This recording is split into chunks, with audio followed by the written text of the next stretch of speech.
When you get this up and running. Well, it keeps muting me, and I don't know. Could anybody but the speaker mute him or herself, please? So, welcome to this evening Aspen Center for Physics Heinz Pagel public talk. My name is Carlos Wagner. I'm a professor at the physics department of the University of Chicago, and I'm the head of the high energy physics theory group at Argonne National Laboratory. And I will have the pleasure to introduce the speaker today. For those of you not familiar with the center, I would like to spend a few moments telling you about this place. The Aspen Center for Physics was founded almost 60 years ago by a group of visionary scientists who understood the value of close interactions in an open environment, away from the obligations associated with the work in academic institutions. Every summer, several hundred scientists from around the world gather in the beautiful town of Aspen, each of them for a few weeks, and discuss the latest advances in physics. The center has allowed its participants to get to know each other in a closer way than the one possible via the short interactions in regular conference settings. This has promoted friendships between scientists, strengthened existing scientific collaborations, and established new ones. I was educated in Bariloche, a sister city of Aspen, and fell in love with the center since my first visit there almost 30 years ago. Since then, I have come almost every summer, and every time I leave the center, I return to my home institution invigorated with new ideas I have developed during my visit to Aspen. I think this is a common experience that explains the great success of this center.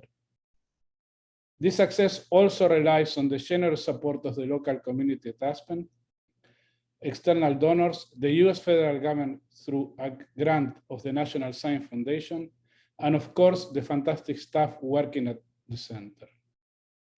I would also like to acknowledge with gratitude the enormous contribution of our founder, George Stranahan, who passed away on May 20th.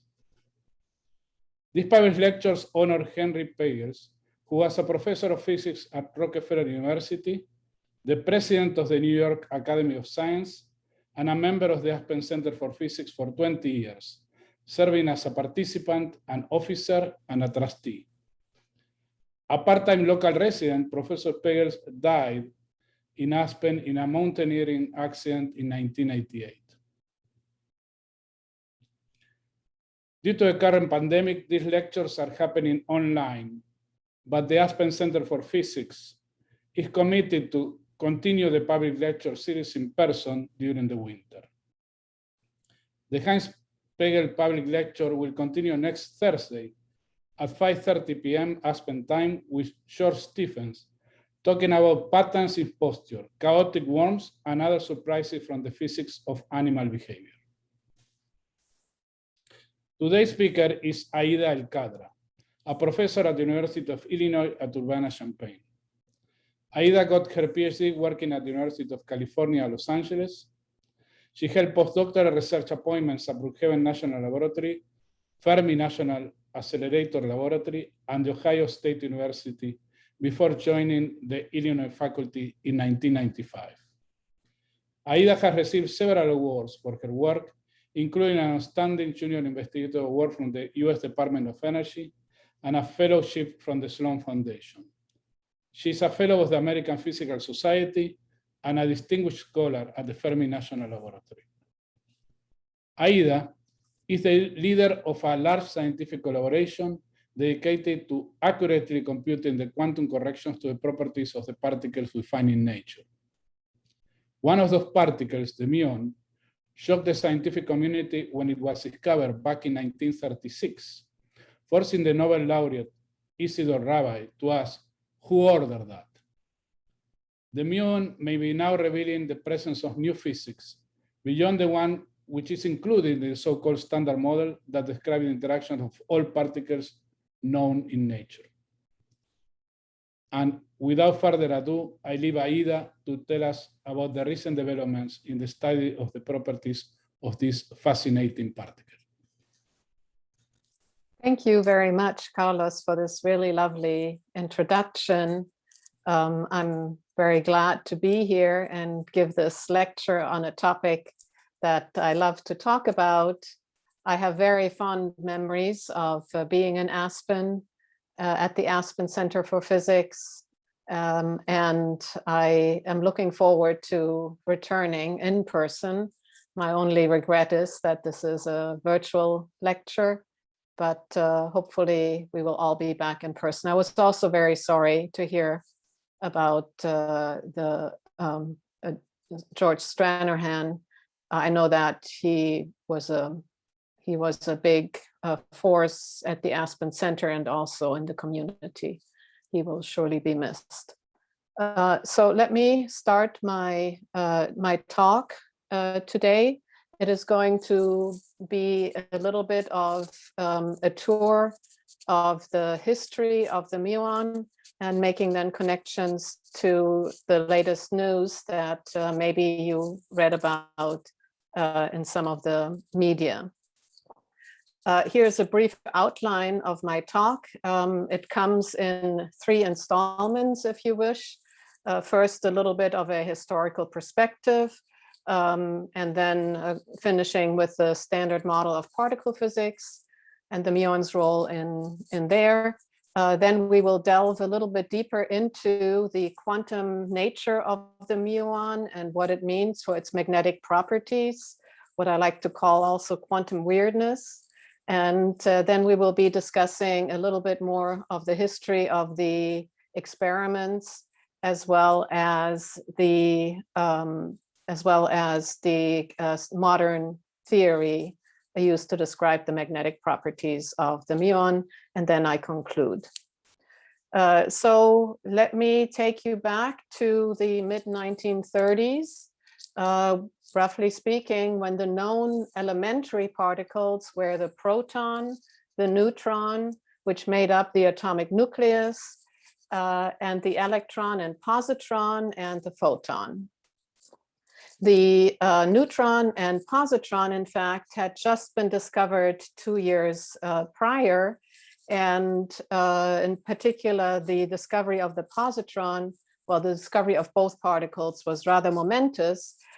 So let me take us back to the discovery of the positron, which was the first major discovery also of cosmic ray physics. It was the first discovery of antimatter, and I think also one of the first discoveries that followed on a theoretical prediction of a particle that should exist.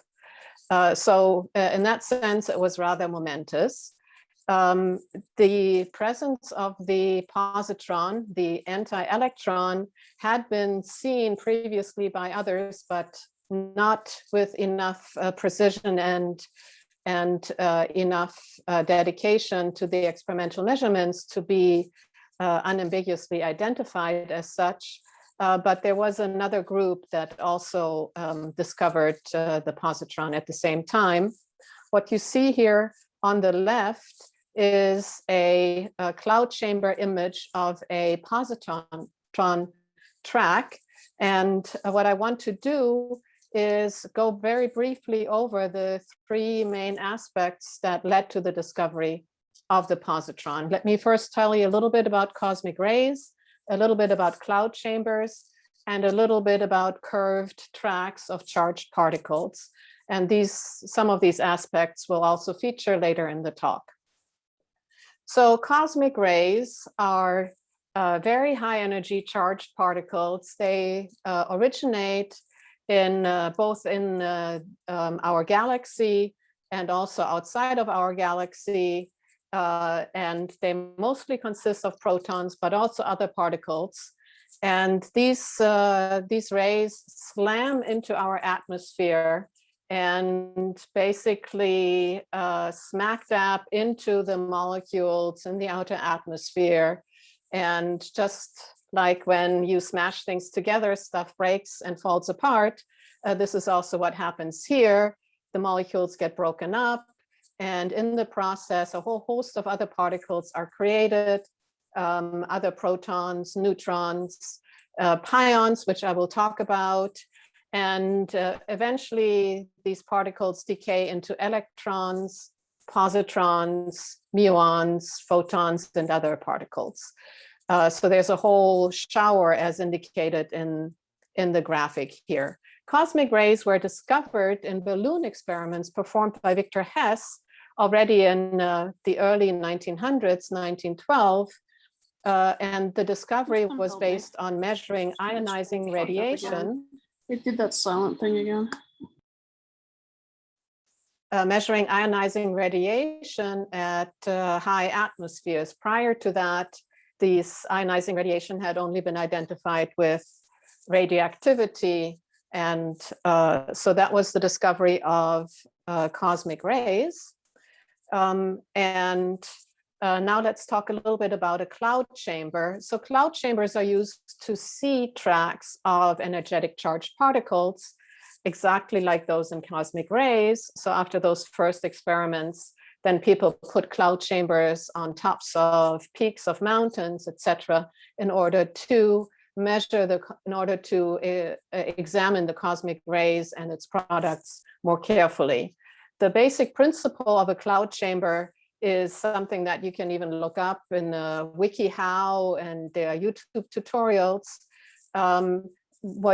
You create a super saturated vapor of water and alcohol and perhaps some other things in there, which then react to the presence of charged particles by condensing around their tracks, ionizing around them, and becoming visible. The photo that you see at the bottom here is an image taken courtesy of our very own here at Illinois Physics, Erica Smith, who runs the introductory physics labs. And so this is a very popular demonstration. And here's a little video she took of the cloud chamber in action. The short fat tracks tend to be alpha particles, and then the thin, long, wiggly tracks tend to be electrons, and sometimes you see more exotic things as well. And then you can take photos of these things. Now let's talk very briefly about these curved tracks. In electromagnetism, we learn that when you have a charge that is moving in a magnetic field, that charge gets deflected. And when this is explained, when you see students working this out, there's often a right hand that moves around in various ways to understand the force. So in this setup in the photo here, there is an electron beam coming out in the presence of a magnetic field that is pointing in and out of the page and getting deflected into a circular orbit. In this case, the track is visible by the presence of low density hydrogen gas inside that then fluoresces and makes this track visible. So these curved tracks then tell us a lot. If in particular one also knows the energy or the velocity of the electrons and the strength of the magnetic field, these curved tracks tell us about the charge and the mass, well, actually their ratio, and further information can give us information just about the charge of the particles by looking at the energy deposits and so on. So one really can use this as a precision tool to obtain information about the underlying quantities of the particle tracks. Very powerful. So coming back to this photo here, what this is showing is a positron coming in, losing some energy in this little layer of lead, and then moving along its merry way. And basically, if this had been an electron, the track would look essentially identical, except that the track would have curved the other way. So the fact that the curvature of the track, the way it curves depends on the sign of the charge, allowed then the unambiguous identification as this particle as a positron, and as a positron as a partner to the electron with the same mass, so with all the same properties except the sign of the charge being different. So that then tells us that this was already in the 1930s, the setup was very powerful set up to understand the nature of the cosmic rays and their byproducts. So let's recap what we know. We had our known elementary particles, and we knew about the structure of atoms already from Rutherford's experiments, that the atom consists of a teeny tiny nucleus with an electronic shell around it, which, instead of thinking about the electrons as little particles, planets whizzing around the nucleus as indicated in the graphic, I think a nicer picture is to think about it kind of like a cotton candy cloud to describe the wave functions of these quantum mechanical objects. But the nucleus is much, much smaller than the overall size of the atoms. And the nucleus itself was still rather mysterious at this time. Radioactivity had long been discovered and long been used also as a discovery tool. The nature of, in particular, nuclear beta decay, where electrons or positrons are emitted, was still somewhat mysterious. It had led Wolfgang Pauli to postulate the neutrino, which was somewhat derided at the time, to propose the existence of a particle that one wouldn't really be able to see. And Enrico Fermi then to postulate the theory, Fermi theory for nuclear beta decay. But these things were far from universally accepted. Around the same time, Yukawa developed his nuclear theory, which he called a U particle that would be the mediator of the strong nuclear force, as it was called then. Also at this time, this wonderful setup that I discussed led to first observations of strange radiation consisting of charged particles that were penetrating much more than electrons and protons, similar in their charge and rather mysterious. These were completely unexpected and unexplained and a source of confusion, as I will outline. In 1937, well, there were a bunch of experiments, Anderson and Nettermeyer, Street and Stevenson, and also Nishina in Japan, studied these these particles in cosmic ray experiments. The setups were somewhat similar, again, using cloud chambers, using cosmic rays, going up to mountaintops, etc. And what was seen then, what was identified then at that time were particles that were heavier than the electron by about 200 to 300 times heavier than the electron, not like protons at all. For example, they came in both signs of charges and were subsequently interpreted as Yukawa's U particle. At that point, they were named mesotron or meson for short, but this identification, as it turns out, was not correct. And there was already quite a lot of conflicting information coming out and suggestions that perhaps there is more than one particle in here, which at that time people were not really keen on proposing new particles. That was not, at that time, that was something that was frowned upon. But in a rather dramatic experiment that was performed in wartime Italy by Conversi, Pancini, and Piccioni, they measured the lifetime of this meson. They saw that after they stopped it, it decayed, and that was not something that the carrier of the strong interaction should do. This was a particle that lived too long and decayed. It was also too penetrating. If it was the carrier of the strong nuclear force, it should be stopped by large nuclei much more easily than it was. So there was already an emerging suggestion that maybe there are two particles with some slightly different masses. It was not until 1947 that when the pi meson was discovered, that this was unambiguously identified this, the system was unambiguously identified as indeed consisting of two particles. What you see in this photo is Cecil Powell's research group taken in 1949.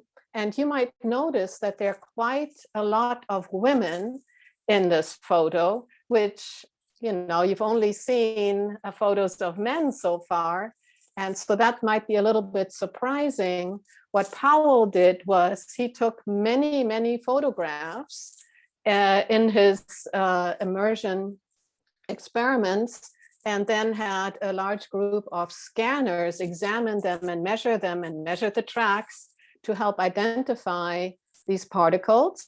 And all the scanners are these ladies that you see in this photo. And in fact, the ones that identified positively the pion are given credit with their names in the paper, which is nice. So here are photos of the tracks. In this experiment, the pions were stopped. And then you can see by the kink in the track that the pion subsequently decays into a muon, which then also stops and subsequently decays into an electron. Because of this stopping the pions and the mass difference, the pions not being very much heavier than the muons, one could actually see the muon track and see the muon decay inside the experimental chamber. And so this was an unambiguous identification of the chain process where a pion is produced, is stopped, decays into a muon, which is stopped, and then decays into an electron. And the kinks also indicate that there are unseen neutrinos that are also produced, but because they don't carry electric charge, they don't leave tracks.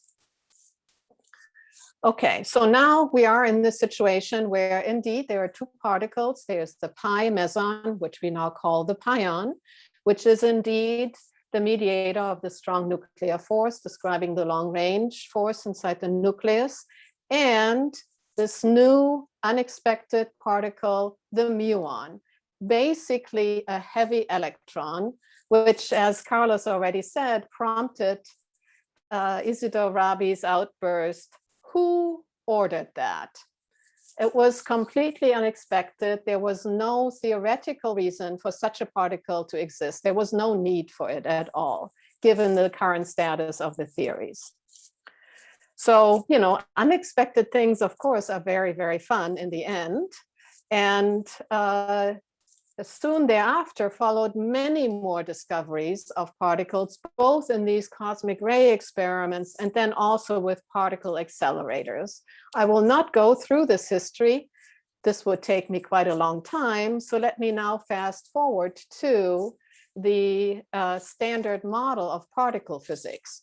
And before I introduce the entire beast in all of its glory, let me clean up something that we discussed from the very beginning. As I said, it was thought that in the 1930s and for quite a while that protons and neutrons were elementary particles, whereas we now understand, in fact, that they are not.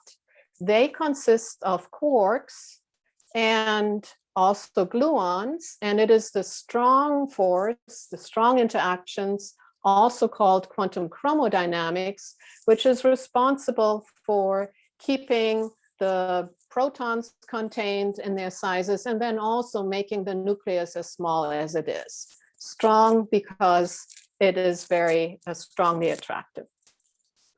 So these particles then make up our known matter, what we consist out of. You know, we consist of protons and neutrons and electrons in the shell, and there's neutrinos floating around.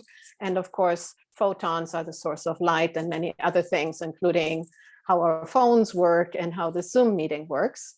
And that's really all that we need in our daily lives. But as we saw already, there were the discoveries of these surprising particles, the muon being the first, being the sibling to the electron, having exactly the same properties as the electron, except heavier than the electron, accompanying neutrinos as well. And there's a third sibling to the electron, a second sibling to the electron, a third fundamental particle that is just like the electron, is called the tau lepton, which is yet very much heavier. Accompanying these particles, which we call leptons, are then also quarks. For each new generation, there is a new generation of quarks. So the siblings to the up and down quarks are the strange and charm quarks and the top and bottom quarks.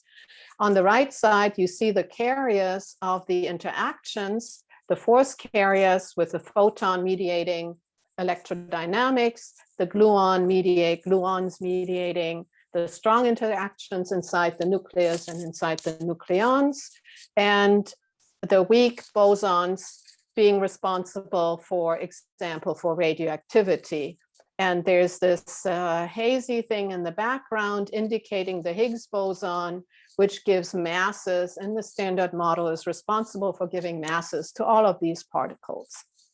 And the discovery of the Higgs boson almost 10 years ago now then gave us a complete description of particle physics, a very successful standard model that describes almost everything that we can see. Well, not quite. It actually leaves many questions unanswered. In particular, the universe consists of much more than these particles that are part of the standard model. We know there is unexplained dark matter. We don't even know what dark energy really is. We don't understand why we exist, why there is a lot more matter than antimatter. And Rabi's original question, who ordered that, could now be phrased as, why do we have 3 generations? Why not more? Why not less? And anytime we think about answers, we attempt to answer all of these questions, or any of these questions, generically, we are led to introduce, again, new particles and or new forces in order to explain these patterns. So what I will be talking about now is the muon having been the first particle that nobody ordered. It may hold clues to answers to these questions. So now we will delve a little bit more into the quantum nature of these particles, of these elementary particles, and their weirdness. So let me start by talking about a weird quantum thing, which is called spin. So all of the leptons that we have introduced so far, the electron, the muon, the tau lepton, and also the neutrinos, have spin 1/2. Spin is quantized, which means that the spin of the electron and muon and tau lepton and all of the neutrinos is exactly equal to 1/2. Not close to 1/2, but exactly equal. That's what we mean by quantized. Spin is an intrinsic property. It characterizes our elementary particles, and it doesn't depend on what the particle is doing. The spin is a defining characteristic of each of these particles.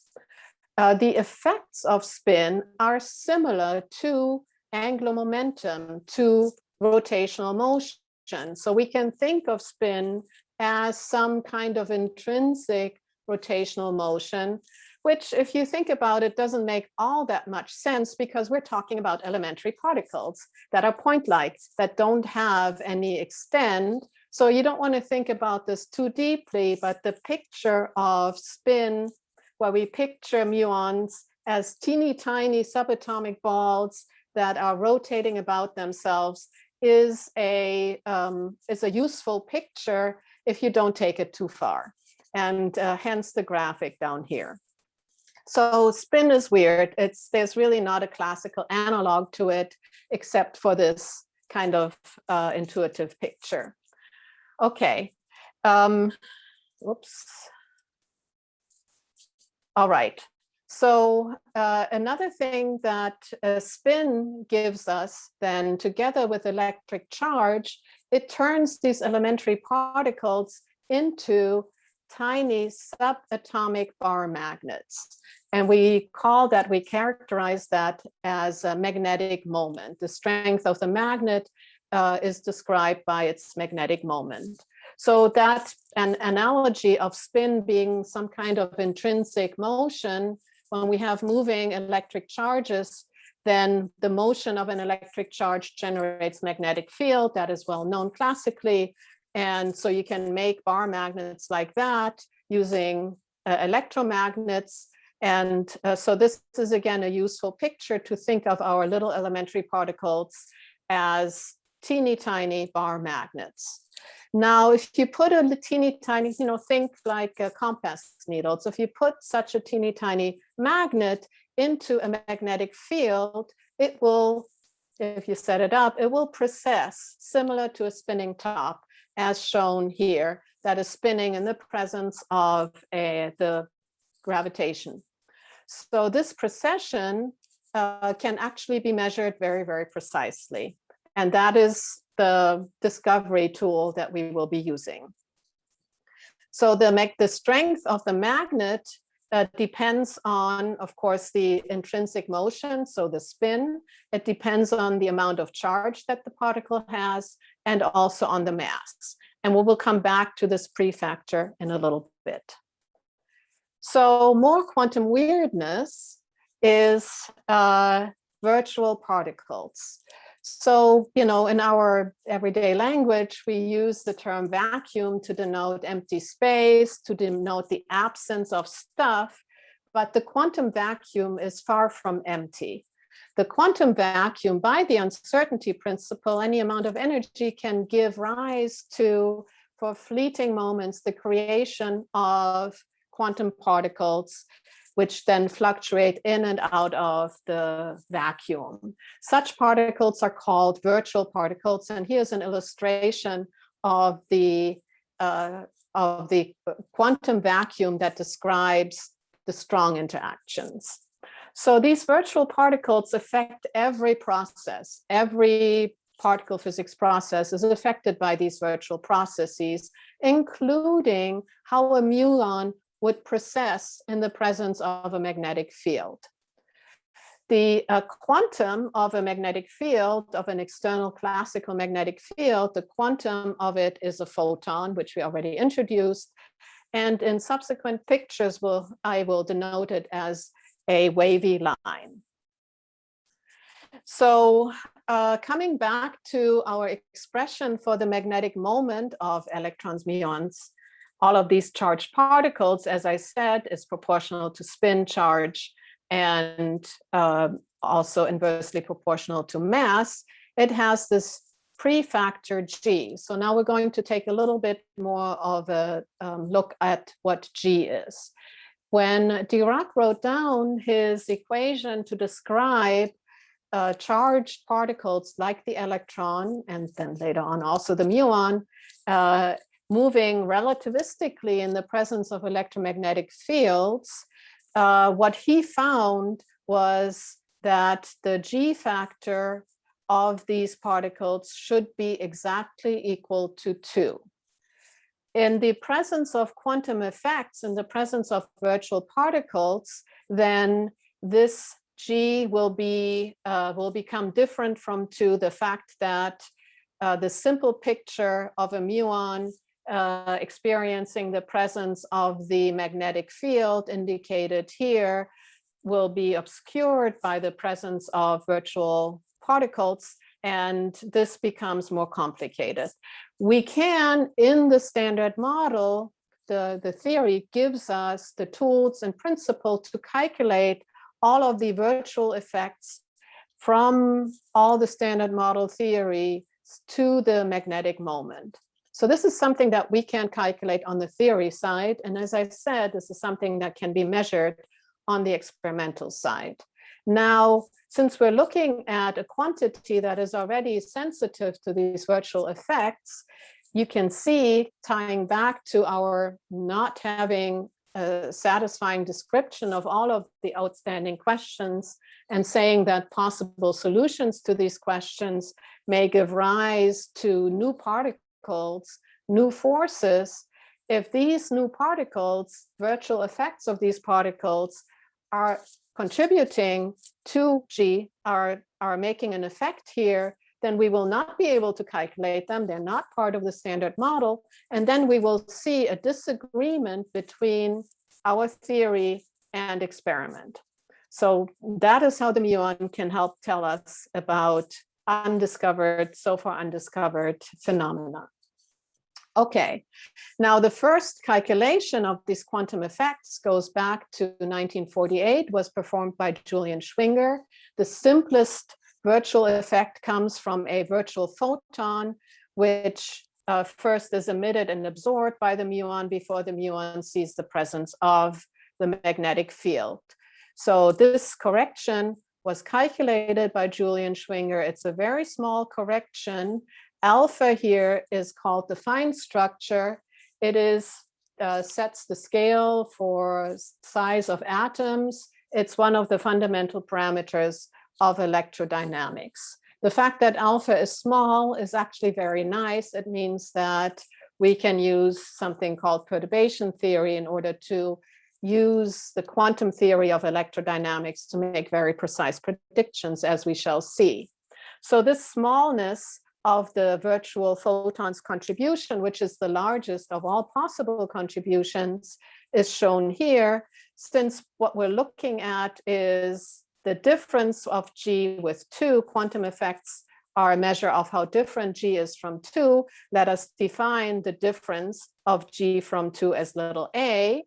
And little a is now small. It's something like 1/1000. It's a 0.1% correction.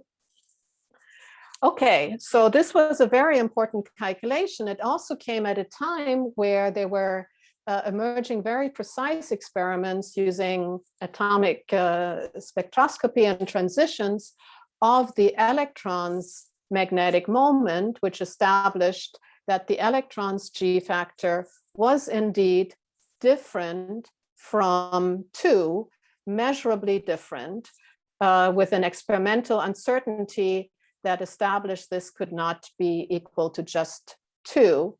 And this experimental measurement agreed really well with Julian Schwinger's calculation. This was such an important result that it was engraved in his tombstone.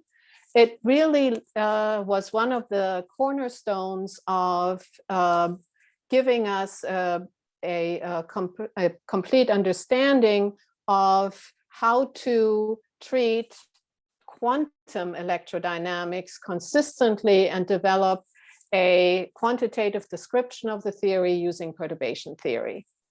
So it was a very important result and set the stage then for both further experimentation and further calculations, including more and more virtual effects. So let me now talk a little bit about the muon experiments. So the first muon magnetic moment experiment was carried out at CERN. That was starting about a decade after the electron experiments were done. Because the muon is so much heavier, the experiments are now larger in size. They're not tabletop experiments anymore. And these experimental measurements, there's a series of them, proceeded at CERN with increasing precision, and in the end, down to about 10 parts per million precision. As the precision of the experimental effort increased, the theoretical calculations also had to keep up, had to include more and more of these more complicated virtual effects. And of course, along the way, there were some hiccups and some mistakes, and all of that got ironed out. At the end of the CERN program, there was quite good agreement on the final results between theory and experiment. Again, a good validation of the overall picture of how to quantify these virtual effects, and also, of course, the increasingly more complicated experimental efforts. Starting in 1984, then the experimental effort moved across the Atlantic to Brookhaven, which is on Long Island. And here you see a photo of the Brookhaven experiment. And at the end of the Brookhaven era, the experimental measurements had reduced their uncertainties compared to the CERN experiments by over a factor of 10. That's a feat in and of itself. It took nearly 20 years to do that, but it is a rather impressive achievement. By the time the Brookhaven experiment was done, there emerged a disagreement between theory and experiment. It was not significant enough. It was not large enough that we could say, ooh, there is something here for sure, but people paid attention and it was very interesting. So based on that, then over the intervening 20 years, the theoretical efforts continued to reduce the theory uncertainties. And as you can see, successfully, while the world awaited a follow-up experiment to the Brookhaven experiment. So the first experiments were performed at CERN, as I said. They moved over the Atlantic to the East Coast. The next experiment then moved to the middle of the country, to Illinois, to Fermilab. And there's a rather dramatic story of the move because they decided to reuse the magnet from Brookhaven and to take the magnet and transport it from the East Coast to the Midwest. Because of its size, it needed to be transported mostly by water, hence the rather complicated long way, and then was moved up the river system. And the last little bit, they had to close the interstate to go to Fermilab. Here you see the barge with a big magnet passing by the St. Louis Arch. It arrived to great fanfare at Fermilab. Here's a wonderful scenic picture of the magnet arriving. In the background, the main office building at Fermilab, the iconic building called Wilson Hall, with a very interesting stormy background. And then this was, while they used the same ring magnet, the entire experiment otherwise is entirely new, is a different setup, new instrumentation, everything new. So it is a new independent experiment. And they started running in 2018. And in this year, April 2021, the Fermilab experiment announced the measurement from their first run. They only have so far about 6% of the total data taken. And there is another dramatic story if you watch the announcement videos where very, very smartly, they blinded their experimental analysis. There's a clock that measures the absolute frequency that was blinded with an offset. Only 2 people had the key to the blinding. None of them were actually on the experiment. And only after the experimental collaboration was satisfied that they had crossed every T and dotted every I in their experimental analysis, that they really understood the apparatus and all systematic effects to their satisfaction, which, by the way, took them close to 4 years to do. So they were really careful. Only then did they have an unblinding ceremony, which is a video Zoom call where the blinding factor was revealed. And then they generated this graph and they saw that their new measurement agrees with the Brookhaven experiment. That was a very emotional moment for the experiment and for the world to see this amazing agreement after flying completely blind. So it is really an amazing achievement from the experiments, both experiments. And as I said, they've only taken 6% of their data so far, so we can expect the experimental measurement errors to decrease rather dramatically in the coming 5 years or so. This was very exciting. Now, the third thing that was very exciting is once they combined the old measurement at Brookhaven and the new measurement at Fermilab, because they're completely consistent with one another, into a new experimental average and compared it with the present standard model theory, they found that the significance of the difference had increased. That gets all of us now really excited. We're not at the level of significance yet where we can claim discovery, but we're close. To put it into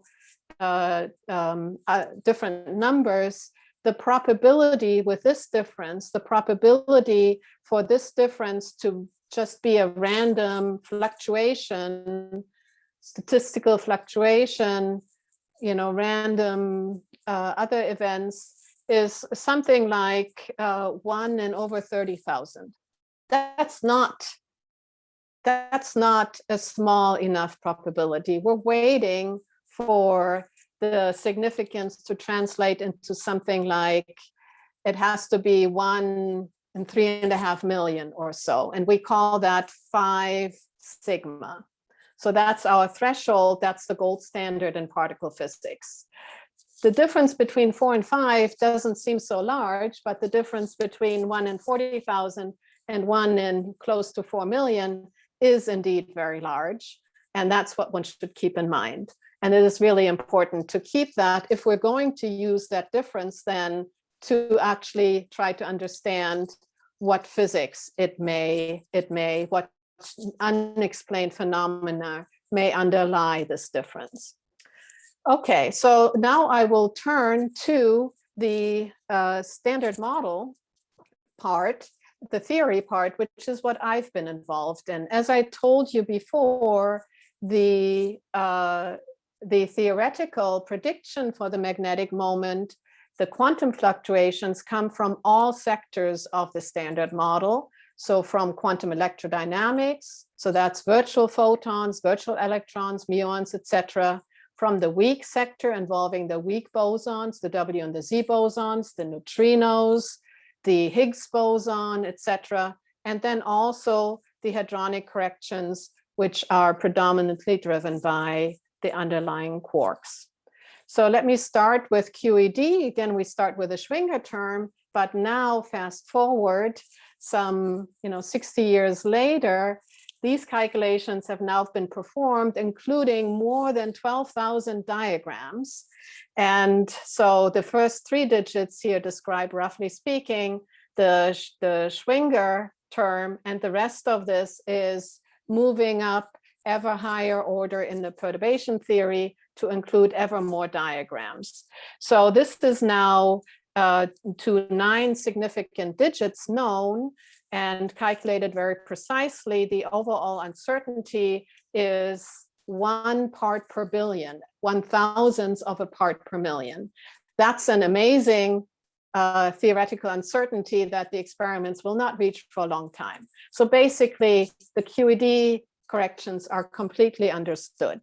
Now, a better way to collect all of these digits, especially when I'm going to be talking about the other corrections, instead of keeping the 0 point here, I'm going to move the decimal over by 11 spaces, and I'm going to write the same number in this way with 10 to the minus 11. So if you move this decimal back, this decimal point back 11 spaces, then you get the previous number.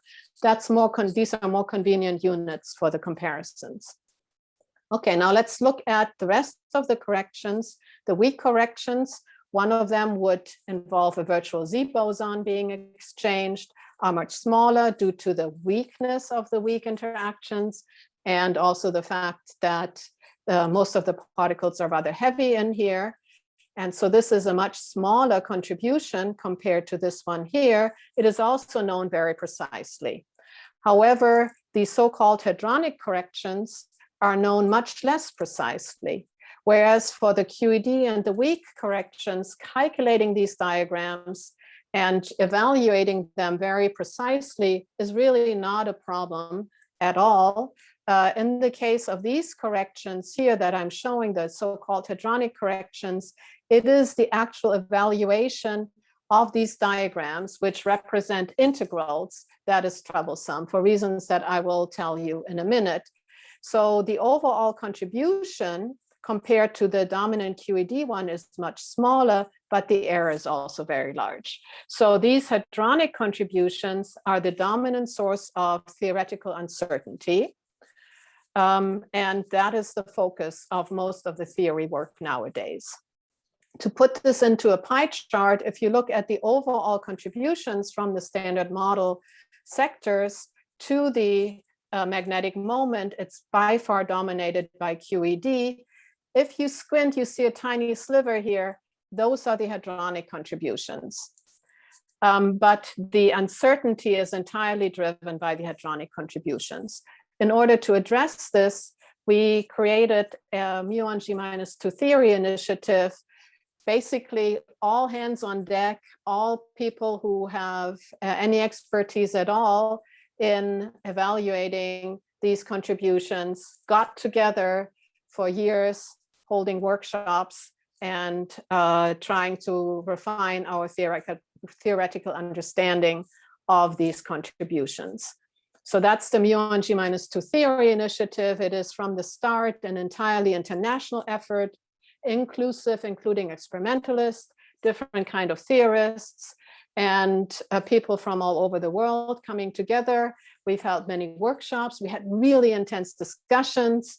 And from that, we put out our first white paper that was published in Physics Reports that gives the current status of standard model theory. Our work continues. We have a virtual workshop coming up next week, for example, that's going to be hosted in Japan.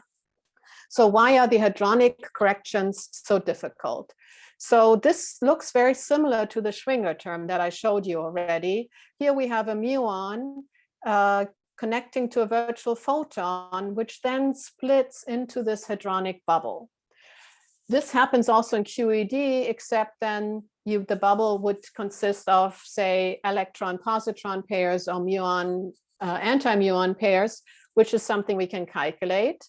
However, when the bubble consists of hadrons, then the dynamics inside the bubbles are governed by the strong interactions, quantum chromodynamics, which is, even though the theory is beloved and well known, the effects of the effects of this theory inside this bubble are very difficult to quantify. We can't use the tools that are so successful to describe quantum electrodynamics and the weak interactions.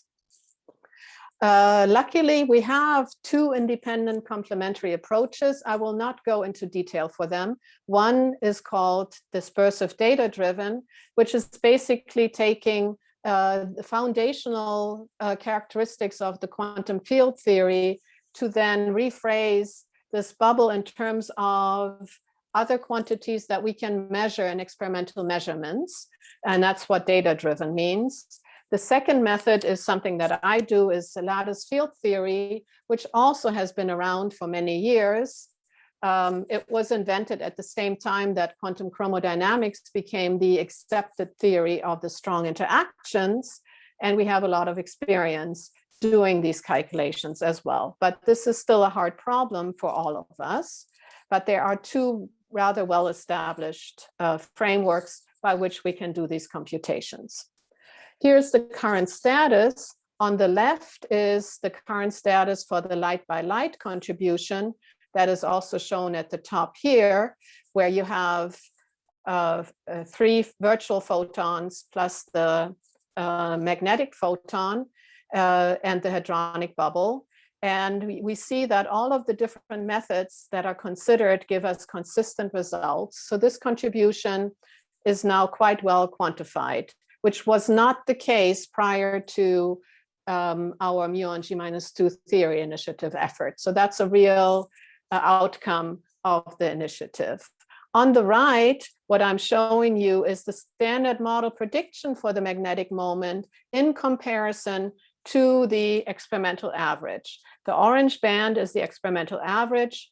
The Brookhaven and Fermilab experimental points are shown here. The gray band shows the projected uncertainty once the Fermilab experiment is done.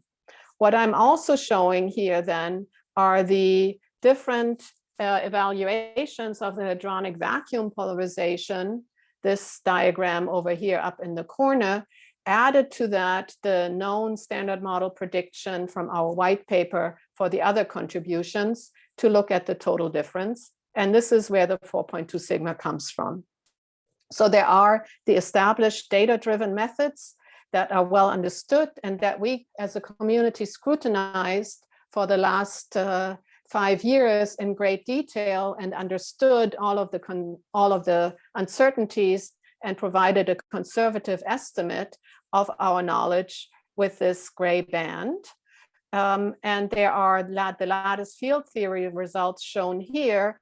There is, again, a multi-year effort. There are about 6 lattice groups that compute this, but the accuracy is not yet at the same level. However, there is a newcomer, there is a twist in this story with a collaboration that has also been working on these calculations for quite a few years, coming out with a recent new result with a much smaller error and a very puzzling overall result. Our task at hand is to scrutinize this result, to confront it with other lattice calculations before we can really understand it. We need to understand also the differences between these. So we need to understand standard model theory before we can take this result into account. For now, this difference stands and is stands as our best knowledge of what the standard model has to say about the magnetic moment.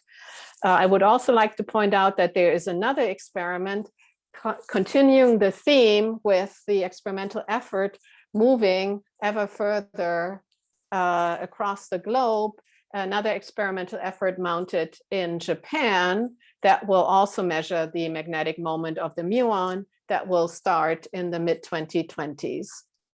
So there's a long road there's a very exciting road of experimental measurements ahead of us. And on the theory side, we certainly have our work cut out for us.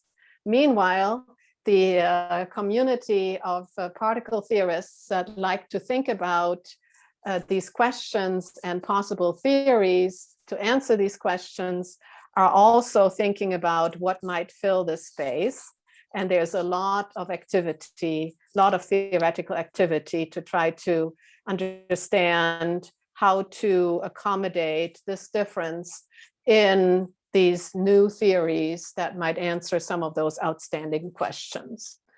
So this is I come to my conclusion. As I said, the muon discovery was a complete surprise. It was even misidentified for 10 years. It was not well understood. We still don't have an answer to who ordered that or why do we have the particles that we have, but we're looking forward to the muon giving us some answers soon. This will be a very exciting time.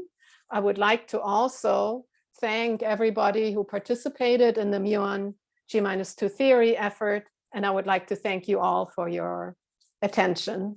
Thank you.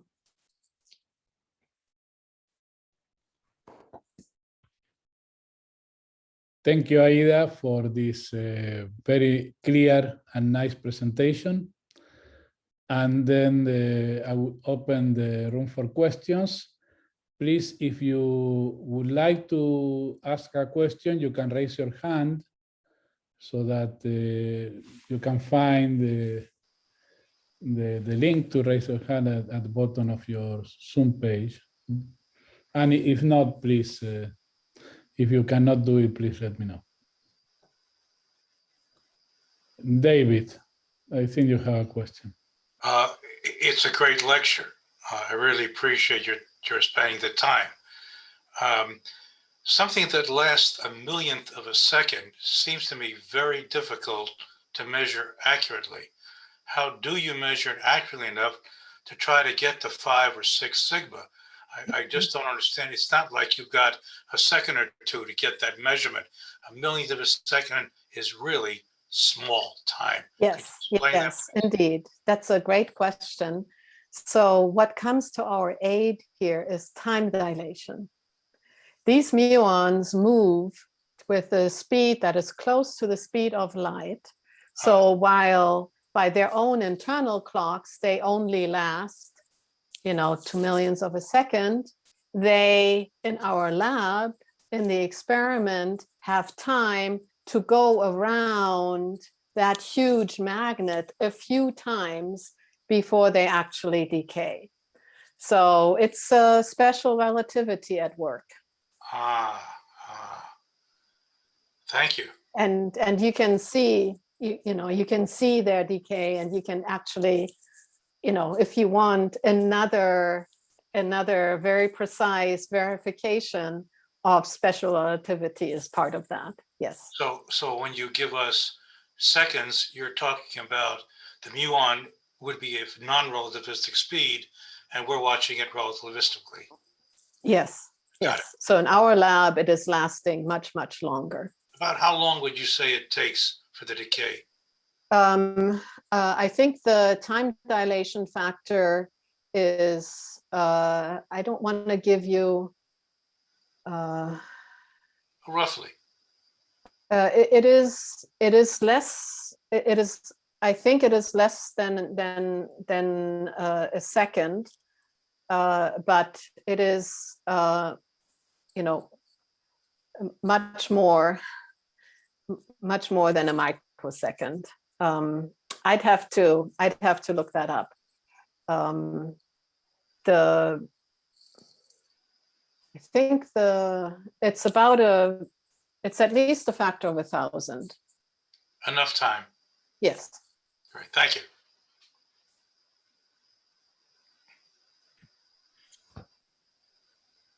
Any other questions for Aida?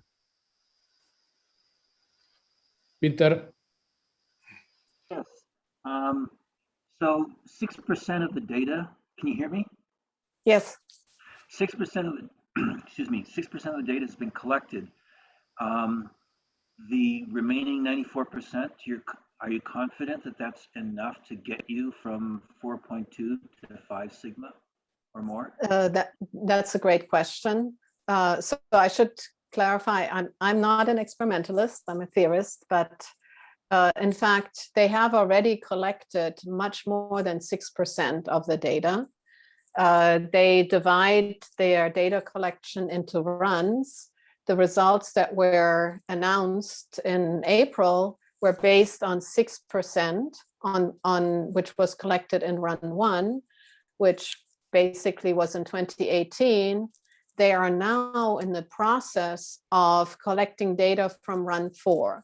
So they already have in the can their data from runs 2 and 3, which will, I think, more than triple, it might quadruple the total data set that they expect to get. And as they are refining and updating the experiment, they are in any given time collecting more data than they did initially. That's usually how it works as well. So they're in the process of run 4, and they will also be run 5. So they already mapped out, the procedure by which they're collecting data, and they're doing what they said they would do. If they really will get to roughly 16 times what Brookhaven collected, I don't know, but they will get very close. So the other thing that I didn't show you in the slide, let me maybe go back to it.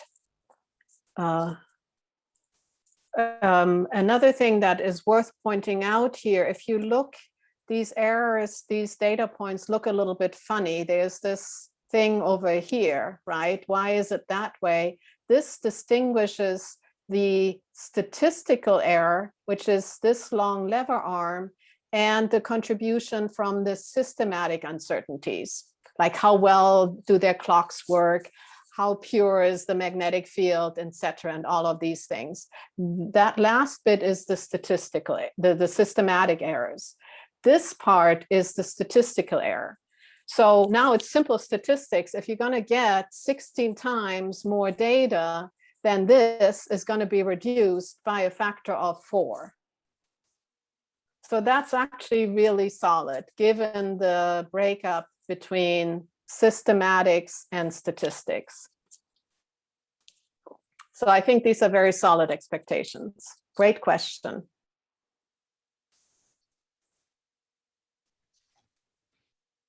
Connor, please.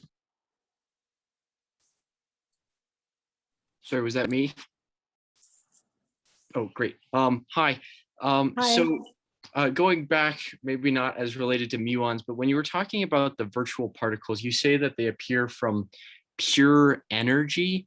What is that, like photons, or is that what is that energy? Well, I mean, we think of that as, for example, virtual photons.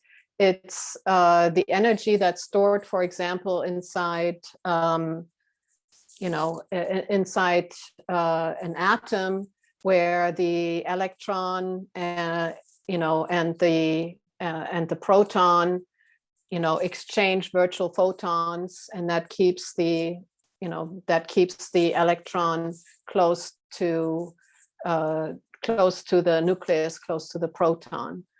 And we describe that in particle physics as the exchange of virtual photons.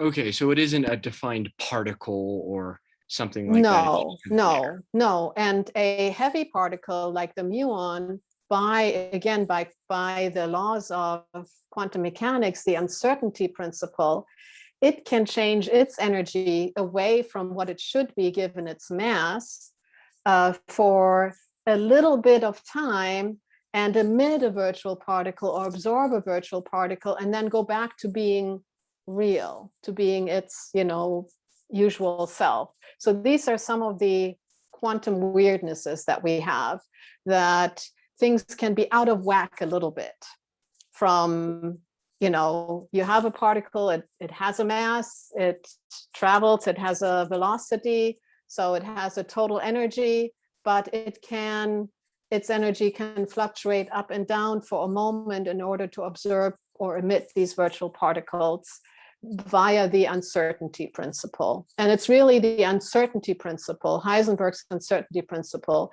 that underlies these virtual fluctuations. So the larger the particle's mass is, the more of those fluctuations it is sensitive to. And that's why the muon is such a good laboratory for looking for new physics, because it is 200 times heavier than the electron. Okay, so you'll have a bunch of particles emitted from a muon, but maybe not as many from a less massive particle. The probability for these virtual quantum fluctuations to happen for the electron is much less. Okay, and then there's also just some. They happen too. They also happen, but the probability is less. Yeah, harder to detect or something like that. Gotcha. Thank you. I think I see from the chat that Richard Ottolini had a question. Then he wonders if physicists can deduce and discover particles that might close the gap. So we have a large menu of other experiments other than the muon G-2 experiment at Fermilab. And they're kind of two different approaches. What I was talking about today was the magnetic moment experiments. They go for precision. I mean, this is what we talked about here, where you study the magnetic property of the muon very, very precisely. Then you also need very precise theory, and you look for differences. We sometimes call that the precision frontier, because we like to think of things as a frontier.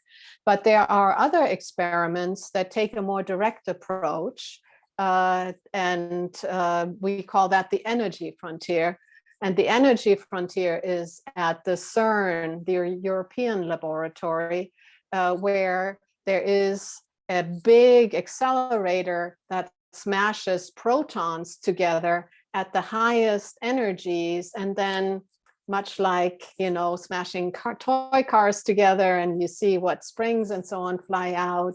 Here, out of that energy, you can create new particles.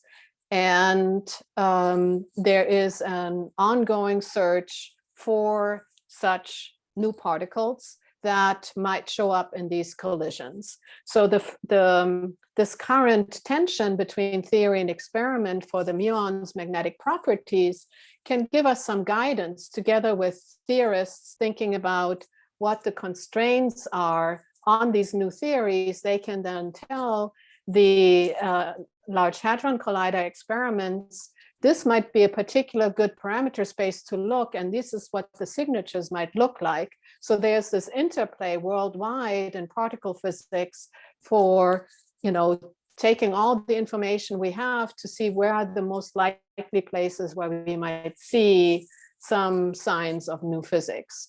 And there are other experiments that are looking, for example, for direct evidence of dark matter that will give us more information. There are other precision experiments that will look at other processes with a similar precision. There's some also interesting tensions in some of these experiments that would give us complementary information, that would give complementary constraints on these new theories. So it's sort of like a tapestry, like a ginormous puzzle where we fill in the puzzle pieces in these various corners to eventually see the beautiful emerging picture that will, you know, that is the new world, the new physics that explains some of those outstanding questions. So this is very exciting because it can actually give us some new information, but it would need to be supplemented, complemented by additional experimental discoveries. But it can shine a light, shine a way towards that. Richard, does this answer your question? I hope I understood your question correctly.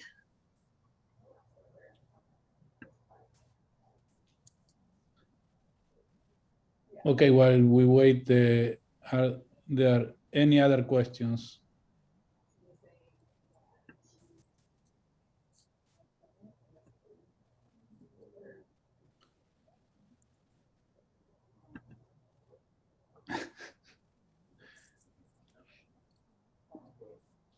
Somebody comments that theoretical physicists are eternal optimists.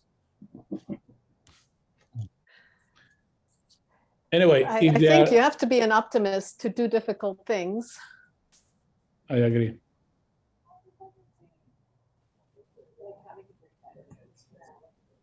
Okay, if there are no other questions, this concludes this public presentation. Peter, you have a final question, or that is your old hand that is still raised? I'd like to double dip here. So the difference between the green, the standard model, and the experimental average is reasonably confident to be a real difference. So do you think that this is going to be really new physics in that difference?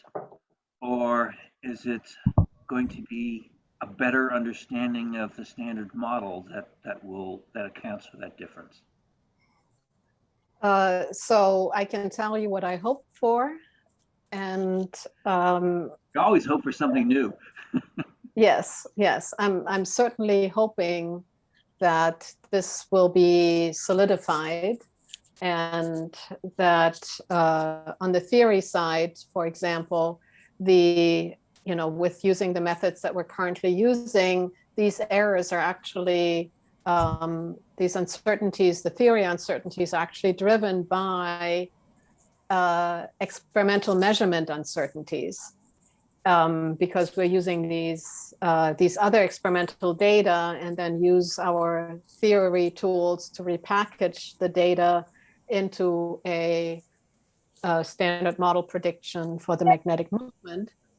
And so a big part of this uncertainty comes from the measurement uncertainties. And so we would want to see those measurement uncertainties decrease, and there's an ongoing experimental program.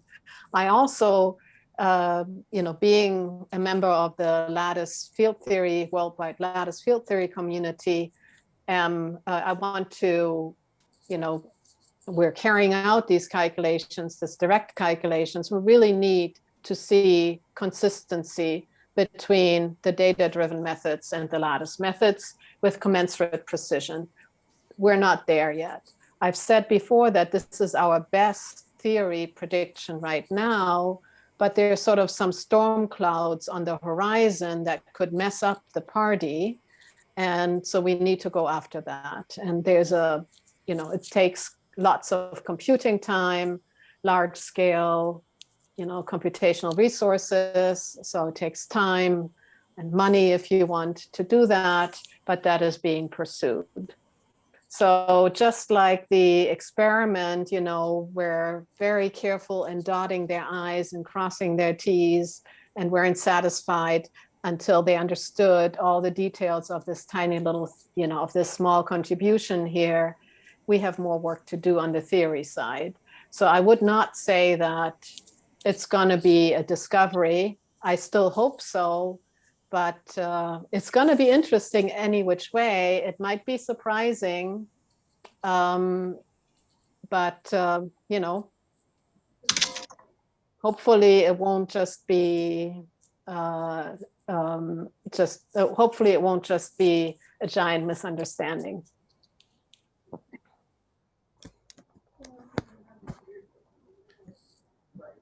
Okay, again, last chance for questions. If there are no other questions, let's thank Aida again for this fantastic presentation. And we hope to see you again next week for another public lecture. Okay, thank you very much. Thanks for all. Thank you so much.